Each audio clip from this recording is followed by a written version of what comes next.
You Booked It, episode 37. Hey, entertainers and performers of the world. I'm your host, Dane Reese, and welcome to You Booked It, where I chat with inspiring entertainers 7 days a week. By digging into their journey, we're going to discover everything you need to do to be a successful entertainer. You know, because training usually skips that part about how to actually make your skills work for you in the real world. Fellow entertainers, my drive here at You Booked It is to share the inspiring and incredible journeys of successful entertainers. We are here to support your journey. So go to youbookeditpodcast.com and join the You Booked It email community where we dig deep into truly actionable things you can be doing right now to help you book that next audition, submission, or gig. If you enjoy this free podcast, please show your support and search for You Booked It on Apple Podcast or your favorite podcast app where you can subscribe so you don't miss an episode, leave a rating and review. And to show our appreciation for your, fingers crossed, 5-star rating and review, I will give you a shout out on an upcoming episode. And now, let's do this. Alrighty, let's get started. I am excited to introduce my guest today, Alissa Tucker. Are you ready for this, Alissa? Yeah, I'm excited. Fantastic. A Montana native, Alissa is a professional dancer, actor, and singer currently based out of Los Angeles. At 18, Alissa moved to New York City to intern and train at Broadway Dance Center with some of the biggest names in the industry. While living in New York, Alissa had the privilege of performing in New York City's Fashion Week, off-Broadway with Coco and the Vanity Vixens, and in several regional theater productions. Some favorites include West Side Story, Peter Pan, Cats, 42nd Street, Singin' in the Rain, Disney's Tarzan, and the regional premiere of Saturday Night Fever. With over 10 years of professional dance experience spanning from coast to coast, Alissa has done everything from musical theater to music videos, film, commercials, and cruise ships. As a NASM certified personal trainer, corrective exercise specialist, yoga teacher, and master trainer at AKT, Alissa has trained celebrities such as Alicia Keys, Hilary Duff, Nicole Scherzinger, Dakota Fanning, and Sherry Appleby. Alissa also has a passion for teaching dance and sharing her knowledge and experience with the next generation of artists. She has had the joy of teaching all over the country as a master teacher and choreographing multiple award-winning competition numbers. Since making the move to Los Angeles, Alissa has performed in Joseph and the Amazing Technicolor Dreamcoat with So You Think You Can Dance choreographer Dave Scott and La Mirada's production of South Pacific. Most recently, Alissa appeared in the Netflix movie musical Christmas on the Square with lifelong idol and legend Dolly Parton. Alissa, that is a quick intro of who you are and what you've done, but why don't you tell us a little bit more about yourself? Fill in the gaps, if you will. A little bit more about you and what you do as a professional in the entertainment industry. I am originally from Missoula, Montana, but I was born in Tokyo, Japan. And I started dancing when I was 6 years old. My parents got a free month coupon for dance classes, and that's how it started. And then from there, they pretty much said I never walked anywhere. I danced everywhere I went. And that hasn't really changed. And then, I moved to New York right after high school and trained some more there. And then from there, I just started working professionally, and mostly regional theater, but then some of those other things that you mentioned. And now I live in LA and I love it here. And I mean, as a performer in general, it's our job to audition. So I do shows here and there when I get them, which is awesome. But then in the times in between, I'm auditioning and I'm training, and I am lucky to have a job that I love, my survival job, I guess. But as a trainer with AKT, which is a really wonderful company that I've been with for over 5 years, and I've now moved up to be a master trainer with them. So I help train all the new trainers at all the locations that are opening up around the world and travel to do pop-ups and events. And yeah, it's really great because it combines like my passions with dance and health and fitness and teaching. And yeah, I guess that's pretty much it. I love it. Thank you. Yeah. Well, let's move on to this next section here. And Alyssa, I am a sucker for a good quote. What's your favorite quote you'd like to share with everyone? That is a hard question for me because I feel like depending on the day, it could be a different one. I am also a sucker for a good quote, but one that has been a favorite of mine for a while now is a Maya Angelou quote. And it's I've learned that people will forget what you've said, people will forget what you did, but people will never forget how you made them feel. I love that. And how have you applied that to your career and your daily life? Yeah, I think it actually works really well with the performing industry because it really is so much about relationships. And you get hired back if people like working with you, and if they don't like working with you, you don't get hired back. But even more than that, it's just important, I think, to be a good person and to just to care about other people and to realize that other people have different experiences that we don't really necessarily know anything about. So just kind of leading with that with all of my actions. For sure. And I love that you talked about how so much of this industry is relationship based. And I think it's really about creating longevity in your career. If you want that, you need to develop those relationships because, it's one thing to book that first contract. It's a whole nother thing to keep booking them. Right. 100%. Exactly. And I know I've a lot of the jobs that I've gotten to do have been rehires at the same theater or with the same choreographer who then remembers me when they're doing another job and then they're like, "Oh, I remember working with her." And so, it's great. You never know. You never know what a relationship might lead to. Absolutely. Well, let's move on to this next section. And Alyssa, of course, you are an entertainer. I'm an entertainer. And I think you'd agree that this industry is one of the most subjective, brutally honest, personally emotional industries in existence. And you know as well as I that in order to create and to have a successful career in this industry, like you're having now, takes a lot of dedication and hard work. And while, yeah, of course, there is an outrageous amount of fun and excitement being on stage, being in those videos, there are also our fair share of obstacles and challenges and failures we are going to experience and we're going to have to move forward through if we want to continue doing this at a professional level. So tell us, what is one key challenge, obstacle, or failure you've experienced in your career, and how did you come out the other side better because of it? Yes, I agree with everything you just said. um, one thing that was really challenging for me was when I was living in New York and I was auditioning for musical theater. This was probably, like 4 years ago, maybe 5 years ago now. And I had just started teaching fitness. And so I was teaching a lot of fitness and um, I found that I was good at it right away. Like it was just something that kind of I mean, I had been teaching dance forever, so um, it just kind of came a little bit naturally to me. And I because of that, they were like, "Oh, here's another class for you. Here's another client for you. Oh, here's another client." And my days just got so full of teaching fitness, and it was like I was doing 6 workouts a day, which was also physically doing the workout, but other than that, it's also like speaking the entire time and like yelling. And so Yeah. what happened was I totally lost my voice and my body was in constant pain like all the time.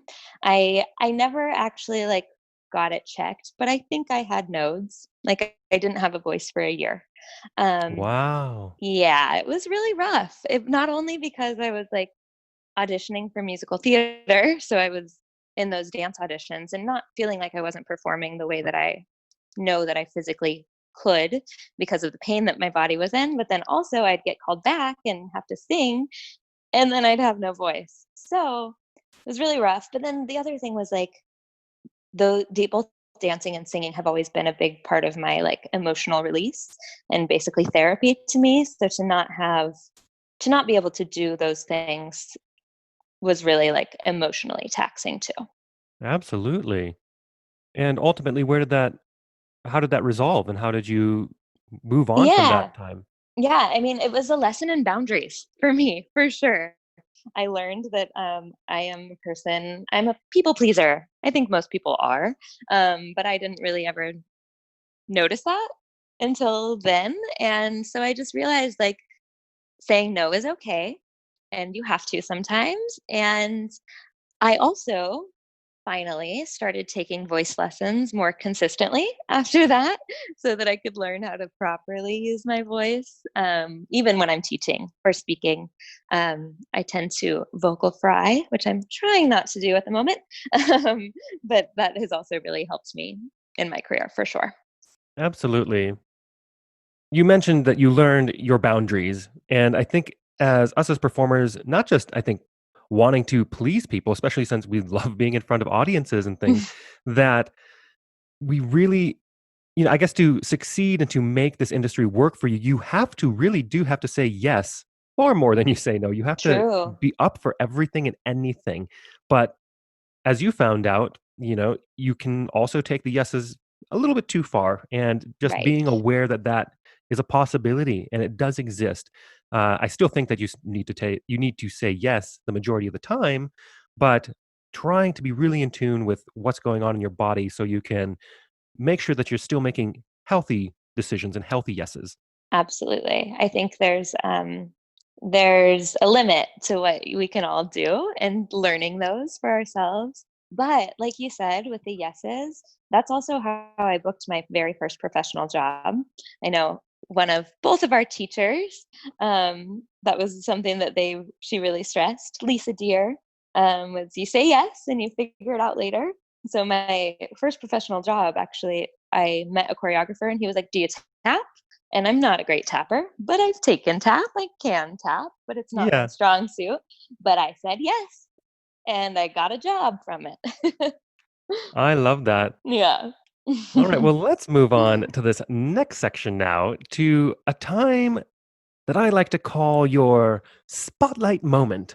That one moment in time you realized, yes, I am going to be an entertainer for a living. Or maybe it was, yes, this is what I need to be doing as an entertainer. Tell us about that. I love this part. Yes. It was when I was 18, my first trip to New York. I saw Chicago on Broadway in the second row, and Charlotte D'Amboise was Roxy. And that was the moment that realized that musical theater was my dream, was what I loved, and that I wanted to be on Broadway. Before that, I had never really seen that level of dancing in musical theater, or yeah, in musical theater. And seeing the level of dancing, but with the storytelling and that close, and Charlotte is just a legend. So that was definitely that moment for me. I love that. And let's piggyback for a moment on that question and let's talk about your number one booked it moment. Walk us through that day, the auditions and callbacks, if those were part of it. What was going on in your life, and what about that moment makes it your favorite booked it moment? Yeah. So this was the job was Christmas on the Square, the Netflix movie that I got to do, which I think I filmed it's like a year ago, almost exactly, which is kind of cool. And I remember getting the audition email from my agents, and it said, what did it say? Christmas movie musical with Dolly Parton, and it was looking for like technically trained dancers who exude joy, something about like dancing, technical dancers that are really joyous. um, Yeah, I and love audition descriptions. I know, right? And I was just like, oh my gosh, this is me. Plus, I grew up listening to Dolly Parton. I know that that's not a rare statement. A lot of people grew up listening to Dolly Parton, Yeah, but in Montana, it was just my family was huge Dolly Parton fans. I remember listening to her records with my aunts at my grandparents' house and just like singing along. So it was really, there was just something about it, just the email. I was like, this is me. Like I have to book this. So fast forward to the actual audition. I think it was on a Saturday and it was in Culver City, which is really weird. Most auditions are like in the valley, which is where I live. But anyways, obviously I went and I got there and there were so many people there, which isn't unusual, but I thought it was kind of unusual because they were also looking for dancers who sing. And in LA, there's not as many as there are in New York, although there are still a lot of good theater performers out here. But I was just so shocked at how many people were there. And I honestly almost left, which I'm so glad I didn't. And that was a life Yeah. lesson that I learned. So I got out of the car and I started looking around at everybody that was there. And my mind was blown. It was literally all of the people I grew up watching, like on So You Think You Can Dance, like all of the dancers that I idolized as a younger dancer. I was, like, starstruck. I remember texting my sister, and I was like, "Oh my gosh, Lauren Froderman is here," and I was dying. But then that kind of I got in my head, and I was like, "Oh gosh, they're all here, like, what are the chances?" Anyways, didn't let that stop me. I went in, I learned the choreography. It was so me. It just felt so good. It was, like, technical and hard, but fun, and they were really all about they're like, "It's a Christmas musical, so it's about the joy." Um, and then I remember I was still, like, in my head, though. I was, like, looking around and just realizing how many incredible dancers were there, and I'm talking, like, hundreds and hundreds. And then we learned it in one room, then we went to a separate room to review it on our own, and then we went into the audition room, and it was probably, like, an hour and a half once I had already learned the combo that I was reviewing. It was 2 combos too, actually. And in that other room too, like I was just looking around and I was like, geez, all these people are so good. And I was like, kind of like letting that shrink myself a little bit. But then we got into the room to audition, and Debbie Allen was there, which was so cool. First of all, for me, I'd never seen her, met her, only heard of her. And something just changed. And I was like, I'm just going to go out there and do what I know I do and what I love to do. And I did. And after, I don't remember if it was the first combo or the second combo, but we improved like you normally do. Yep. And yep, always. And I did a turn to a split to the floor and I rolled and I almost collided with this other girl. It was like almost disastrous, but we both in the moment just went with it and like started improving together kind of around each other. And Debbie was like, cheered and she said, yes, choreo. And I honestly think that's why I booked the job. Because in the moment, if something goes wrong, you have to be able to make it work, especially, I mean, in live theater for sure, but even in like a film, because you're one of the 50 dancers, like they can't stop the take because you messed up. You need to make it work, you know? Um, so, anyways, that happened. And then they lined us all up. It was a weird audition.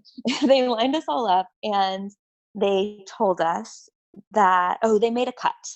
That's what they did. And then everybody that was left, they told us the job was filming in Atlanta. And they told us they already saw 700 dancers in Atlanta. And Whoa. yeah, 700. And that the competition was really, really hard. And that, so then they asked if anybody would or could work as a local hire in Atlanta, meaning they could fly themselves out there, they had somewhere to stay, they had a friend or whatever, or they would just figure it out. And I one person raised their hand and then another person raised their hand. Every single person that was called back that made it to the end raised their hand and said that they had local housing, that they'd be willing to get themselves there and house themselves, except for me.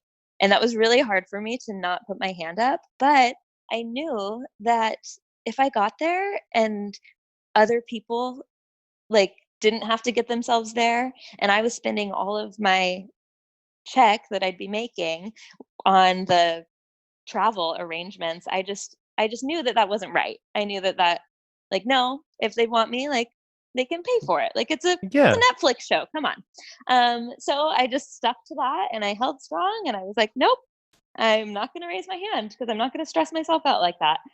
And then I left that audition and thought, okay, well, I did really well. I did the best I could do. I feel really great about it. But the chances of actually booking it at this point are slim, but that has nothing to do with me. Whatever. And I let it go, which I think is the most important thing when it comes to auditions. You have to let it Yeah. roll off your back, which took me a long time to learn.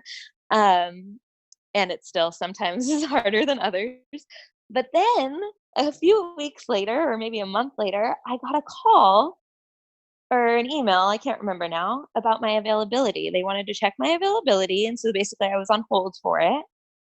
And then a couple weeks later, I found out I booked it, which I Yeah. was like, my mind was blown. But then, even crazier, I get on the plane to go to this job and find out one of the assistants is also there. I find out they only brought 7 people from LA and I was the only girl. And Really? I still like knowing everyone that was at that audition, I just like my mind is blown. These dancers were incredible. But it just goes to show it's not all about technique, even though I know I'm a technical dancer too, but like these other dancers that I'm talking about are insane. And it also, I think there's something about like when I saw that audition post, I just knew like had a gut feeling. I was like, ooh, like this one's for me. So that's my booked it moment. I love that. That is such a good story as well. And to be the only girl hired out of LA, that's crazy. Yeah. I still don't understand. Wow, that's so good. I love it. Well, let's take a moment to talk about the present. What Yeah. projects are you working on now? What are you looking forward to? And of course, we are amidst this global pandemic. How do you see the entertainment industry moving forward in the next couple of years? Yes. Gosh, it's a great question. So currently I am actually doing a mentorship program. So I'm working on just training and getting ready for when auditions hopefully start to happen again. It's a mentorship program with Broadway Arts Community and it's incredible. I'm just like finding a new love and excitement for doing the work and not just like prepping for the audition or prepping for the job, but just like finding the love and the joy in it again. So that's been really cool to have the time to do that right now. For sure. Um, and then I don't know. I think things are definitely going more virtual. I think in the industry, like all of the virtual dance classes and stuff that have been happening, I think are a really cool opportunity to be able to train with anyone from all over the world. And I see that stuff probably continuing as hopefully in-person things also start to open up as everything gets better. But yeah, I also think we'll see some hopefully films, TV shows, plays about like things that are going on in the world right now, social justice and more Black artists represented in TV, Broadway, film, everything. Hopefully. Absolutely. I hope all those things as well. Well, let's move on to one of my favorite parts of the interview. I call it the grease lightning round. I am going to ask you a handful of questions. I want you to answer them as quickly and concisely as possible, one after another. Are you ready? I'm ready. All right, first question. What was the one thing holding you back from committing to a career as an entertainer? Fear. Second question. What is the best piece of advice you have ever received? If you can see yourself doing anything else and being happy doing it, do it. And I couldn't. Beautiful. And are you talking specifically with the arts or anything Yeah. in life? Yeah, with the arts. Okay. Love it. Third question. What is something that is working for you now? Or if you like to go pre-COVID, what was working for you before our industry went on pause? Meditation and dance class. I am such a meditation person. I love it. Do you use a Yes. specific app or do you just do your thing? I've been using Insight Timer. I love Insight Timer. So good. Yeah, You know so what I've been good. using recently? It is called Ananda. I think it Ooh. costs a few bucks, but it's binaural beats. So you Oh, know what that yeah. is? Yeah, I do. Yeah, Cool. it's amazing. And I don't necessarily need guided meditations at this point. So I Right. kind of do my own guiding, if you will. And those, the different, the tones that you can use and choose from, man, they really like sink you into exactly where you Yeah, need to be. It's really great. totally. I've experienced that too. I love that. Not I'll have to check that out though. Ananda? Ananda. Yeah, Cool. really good. All right. And the fourth question. What is the best resource, whether that is a book, a movie, a YouTube video, a podcast, maybe a piece of technology you found is helping your career right now? Yes. Lacey Phillips has a company called To Be Magnetic, and it is a manifestation process, I guess. And there's a lot of meditation involved. She also has a podcast called The Expanded Podcast. Highly recommend. Beautiful. And the fifth question. If you had to start your career from scratch, but you still had all the knowledge and experience you've collected from your career in the industry, what would you do or not do? Would you do anything differently or would you keep it the same? I would have started taking singing and acting more seriously sooner. Absolutely. Yeah, when you get into that musical theater world, you really realize how triple threat in a way it is.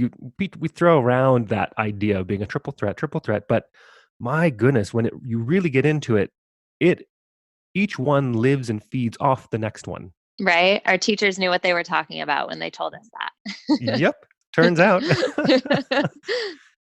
All right, and the last question. What is the golden nugget knowledge drop you have learned from your successful career in the industry that you'd like to leave with the listeners? This is something that is it's very recent. I was watching the Smash reunion concert, and the cast had a little talk back during intermission. This is during pandemic time, and Megan Hilty said that every day on set, she was terrified that someone was gonna come up to her and say, "But wait, what are you doing here?" And I just thought that was so great to hear. I mean, it's not great really, but we all experienced that, and it was important for me to hear it from somebody at her level.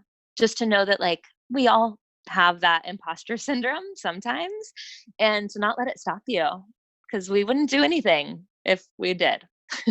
Absolutely, and I think that is such a good point to bring up because I've chatted with a few people now that have had a similar realization that even at the highest levels of this industry, people are still self-conscious, and Right. it's not a thing that goes away because you made it to Broadway or you made it, in a A-list movie or something like that. It's something that sticks with people, and it's not something to get discouraged about, and just to know that it exists and to learn how to work through that. Exactly, that feel the fear, but do it anyways. Exactly. And to wrap up this interview, it is time to give yourself a plug. Where can we find you? How do our listeners connect with you? Is there anything you want to promote? Sure. So you can follow me on Instagram. I'm Tucker_Alissa, Alissa. You can also work out with me at home on AKT Go. And you can see me, hopefully, in Christmas on the Square coming to Netflix this fall. Fantastic. Alyssa, thank you so much for joining me today. It has been brilliant to have you on. Thank you so much for having me. This was so great. Thank you so much for joining us today. My one call to action for you is to go to youbookeditpodcast.com and join our free email community, where we dig deep into a continually growing resource of truly actionable things you can be doing right now to help you advance your entertainment career. Don't miss an episode. We have a new guest 7 days a week. Search for You Booked It on Apple Podcast or your favorite podcast app and subscribe today. All the best to you. We'll see you tomorrow.